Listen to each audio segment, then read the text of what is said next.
জয় রাম, জয় গোবিন্দ। গুরুর চরণ কমলে রইল শতকোটি প্রণাম। প্রণাম রইল প্রিয় ভক্তবৃন্দের প্রতি।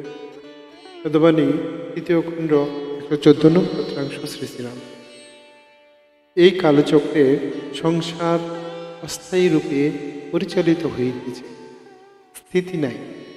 যা কিছু করি, যা কিছু দেখি, যা কিছু খাই, যাহা যাহা ব্যবহারের সুখের এবং দুঃখের সৃষ্টি হইতেছে, সকলই ইন্দ্রিয় মন স্পর্শ মাত্র চঞ্চল।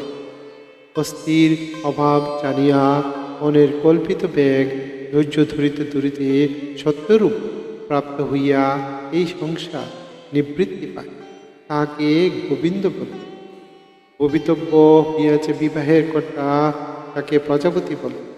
যখন যেখানে যে অবস্থায় যার সঙ্গে যার মিল করিয়াছেন, সেই স্থানে সেইভাবে সেই সময় বিবাহ লোকের হইয়া থাকে।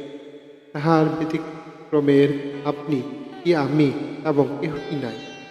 এই শরীর তো কালের আশ্রয়ে, তাহার ব্যবস্থায় জীবনের গতাগতি ঘটিয়া থাকে। পদবাণী তৃতীয় খণ্ড 114 নং পত্রাংশ। শ্রী শ্রীরাম ঠাকুর। হে গুরুদেব, আপনার কৃপায় জগতের সব মঙ্গলময় হোক। গুরুদেবের আশীর্বাদ সবার উপর বর্ষিত হোক। জয় রাম, জয় গোবিন্দ।